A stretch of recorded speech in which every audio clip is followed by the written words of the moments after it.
আল্লাহ তুমি নাকি মৃতকে জীবিত করো, কেমন করে করো একটু দেখাও তো। আল্লাহ বলে, ইব্রাহিম এটা কেমন কথা? আওয়ালাম তুমিন, তুমি নবী মানুষ কি প্রশ্ন করলা? তোমার বিশ্বাস হয় না?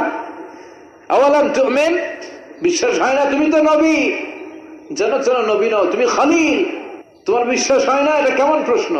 সাইয়েদনা ইব্রাহিম বললেন, বালা, বিশ্বাস হয়, ওয়ালাকিন লিয়াতমাইন্না কলবি, কিন্তু দেখলে ভাল লাগবে। আল্লাহ কেমন করে মৃতরে জীবিত করো তুমি দেখাও। আল্লাহ বললেন, 4টা পাখিরে টুকরা টুকরা করো, জবাই করো, টুকরা টুকরা করো, পায়ের সাথে মাথা মিশাও, মাথার সাথে কলিজা মিশাও, টুকরা টুকরা করে ওই পাহাড়ের মধ্যে ছিটিয়ে দিয়ে আস। এরপরে এই পাশে এসে সুম্মা দুহুন্না ইয়াতিনাকা সায়া, আমার নামে পাখিগুলারে ডাক দাও।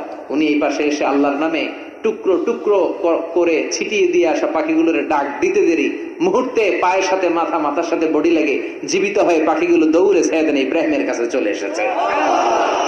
আল্লাহ তাআলা একজন প্রসিদ্ধ নবীর ব্যাপারে কিছু তথ্য দিয়েছেন, এই তথ্যগুলো আজকে আমরা শুনবো ইনশাআল্লাহ। পড়েন।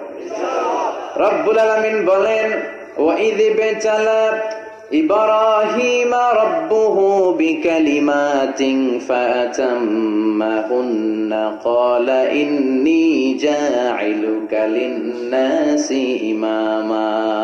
সুবহানাল্লাহ পড়েন। যেই নবীর ব্যাপারে আল্লাহ তথ্য দিলেন ওই নবীর নাম ইব্রাহিম আলাইহিস সালাম। সবাই বলেন কি নাম?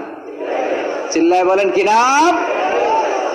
আল্লাহ বলেন, নবী স্মরণ করুন সেই সময়ের কথা যখন আমি আমার খলিল ইব্রাহিমকে অনেকগুলো বিষয়ে পরীক্ষা করেছিলাম, আর আমার খলিল ইব্রাহিম প্রতিটা পরীক্ষায় গোল্ডেন এ প্লাস পেয়েছে।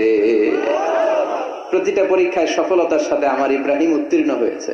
আর ফলাফল স্বরূপ আমি বলেছি, ইন্নী জাইলুকা লিন-নাসি ইমামা। ইব্রাহিম, এতগুলো কঠিন পরীক্ষা নিলাম, একটাও ফেল মারলাম না, সবগুলাই পাস। যাও, এর বদৌলতে তোমার আমি গোটা বিশ্বের মানুষদের ইমাম বানায় দিলাম।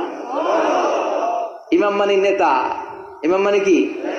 নেতা। নেতা হওয়া এত সহজ না। আগুনে